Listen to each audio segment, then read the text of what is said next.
Halo teman-teman, di kesempatan kali ini aku mau bahas salah satu hal tentang nilai IPK dan kelulusan, yaitu tentang gelar yang kalian dapat setelah kelulusan dan beberapa persyaratan.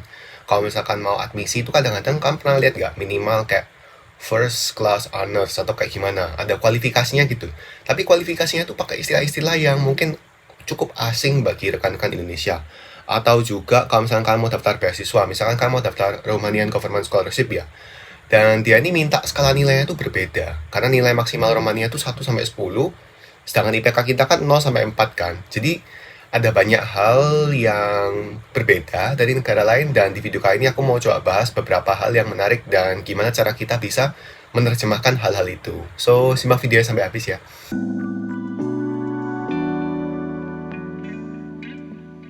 Jadi yang pertama, kalau misalkan di Indonesia sendiri, ya kita mengenal basis nilai IPK tuh dengan nilai maksimalnya 4 ya. Jadi 0 sampai 4, di mana 4 tuh nilai maksimalnya. Dan mungkin juga kita menggunakan award atau gelar kehormatannya tuh berdasarkan Latin ya, yang mana kita menggunakannya tuh sistem cum laude kayak gitu. Mungkin di sebagian besar univ di Indonesia mungkin cum laude tuh mulai dari 3,5 ya. Ada beberapa persyaratan, misalkan kayak mungkin di beberapa univ juga bisa berbeda-beda. Misalkan kayak harus lulus sedikit lebih cepat dari teman-teman, mungkin 3,5 tahun atau kayak gimana, juga kurang tahu. Kalau misalnya di univ aku juga nggak boleh dapat nilai D di mata pelajaran, nggak boleh ngulang gitu, nggak boleh mengulang mata kuliah kayak gitu, dan kawan-kawan. Jadi itu sih cum laude 3,5. Dan kalau misalkan di atasnya lagi itu juga ada, cuman aku nggak tahu di Indonesia sesering apa digunakan, yaitu summa dan magna cum laude kayak gitu.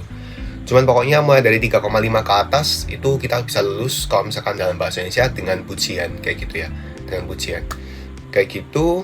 Kemudian kalau misalkan kita bandingkan dengan negara lain, misalkan yang UK dulu deh.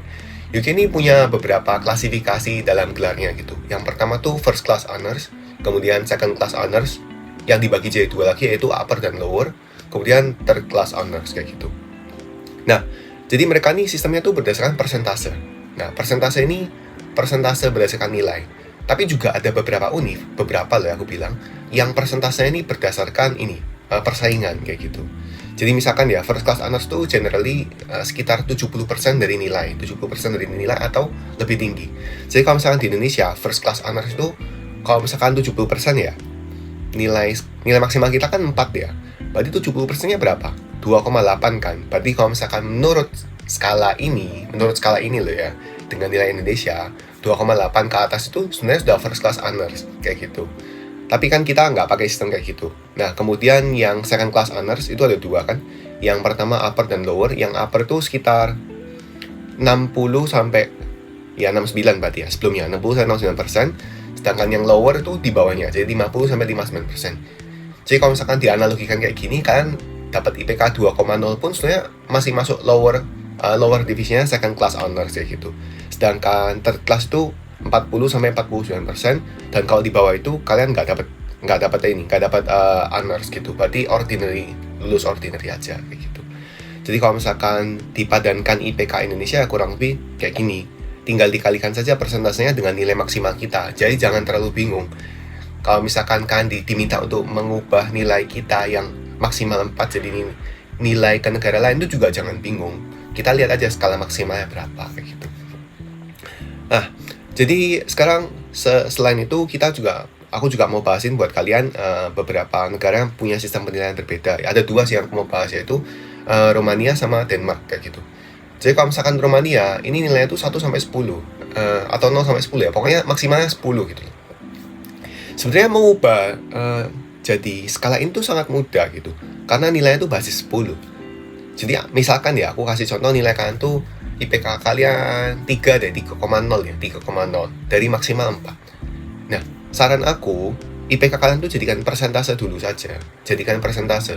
Nah, sekarang kalau misalnya IPK kalian 3 dari maksimal 4, berarti persentasenya berapa? Berarti kan 3/4 dikali 100% kan, berarti 75%. Berarti kalau misalkan itu jadikan skala Romania, berapa? Ya sudah, berarti persentase kalian dikalikan nilai maksimal dari skala nilai yang ingin kalian ubah kan. Berarti 75% dikalikan 10 ya, jadinya 7,5. Berarti kalau misalkan IPK kalian 3, menurut skala Romania tuh nilai kalian 7,5 gitu. Yang mana menurut mereka tuh sudah cukup bagus. Nah, ada sistem penilaian kayak gimana lagi? yang aku tahu kalau misalkan di Denmark itu sistem nilainya basis 12 kayak gitu.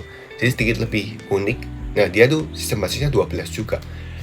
Ya kalian juga jangan bingung, konsepnya tuh masih sama, konsepnya masih sama. Jadi misalkan kayak nilai IPK kalian 3 dari 4 ya, berarti kan 75% tadi ya. Aku sudah ajarkan cara mengubah jadi persentasenya dulu.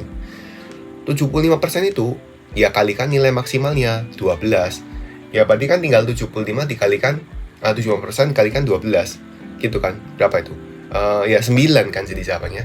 Jadi 9. Berarti menurut skala Denmark nilai kalian tuh 9 dari 12 kayak gitu. Biasanya kalau misalkan yang Romania nggak diminta sih, tapi yang Denmark ini kadang-kadang diminta untuk membuat daftarnya, daftar pelajarannya, daftar nilainya dan kawan-kawan kayak gitu sih. Bukan masalah besar sih menurut aku. Jadi kalian tinggal konversikan saja dengan cara yang seperti ini. Jadi yang menarik lagi kalau misalnya tempat aku di Belgia sekarang ini itu nilai nilai ujian itu berbasis 20. Jadi 0 sampai 20. Ya kalau misalkan andai kata begitu pun ya kalian juga jangan bingung. Ya lagi-lagi konsepnya sama, persentase dikalikan skala maksimal. Kayak gitu. Jadi kalau misalkan kalian 3 dari 4 ya 75% kan, dikalikan 20 berarti nilai kalian 15 kayak gitu. Ya intinya kalian jangan terlalu bingung dan jangan terlalu terintimidasi kayak mendapatkan nilai sekian menurut skala Romania atau menurut skala Denmark. Ya sudah, persentase nilai kalian dijadikan itu aja, dikalikan sama skala maksimalnya mereka kayak gitu. Kemudian kalau misalkan di beberapa persyaratan minta first class honors dan kawan-kawan ya, jadi kalian sudah tahu ya. Itu biasanya memang univ-univ di UK yang minta hal semacam itu, kayak first class honors minimal kayak gitu, atau minimal kayak gimana, kayak gitu ya. Atau with distinction. Jadi with distinction itu juga bisa. Jadi kalau misalkan mau pakai distinction itu biasanya distinction itu di atas 70% juga. Gitu sih. Ya memang ada sedikit keambiguan ya, karena kadang-kadang skala distinction menurut univ-univ sini tuh nilainya lebih rendah dari yang kita set ya. Di Indonesia kan mulai dapat gelar penghargaan seperti itu kan mulai IPK 3,5 ke atas. Padahal menurut negara lain tuh mungkin nilai lebih rendah sedikit tuh ya bisa dapat hal semacam itu. Ya memang sih, tapi mereka membasiskan gelar-gelar ini dari sistem penilaian mereka yang mungkin juga lebih ketat, ya kita juga nggak tahu lagi. Cuma intinya kalian jangan takut dan jangan bingung kalau misalkan ada hal-hal yang mungkin bisa asing bagi kalian. Ya kalian bisa cari informasi aja di internet juga cukup jelas, atau tanya alumni dan rekan-rekan yang sedang berkuliah di situ. So jangan bingung kalau misalnya ada pertanyaan atau apa, bisa dituliskan di sini di kolom komentar juga. Kalian coba jawab sebisanya. Jadi semoga video kali ini membantu dan good luck buat kalian. Kalau misalnya ada pertanyaan silahkan tanyakan. Thank you and see you in the next video.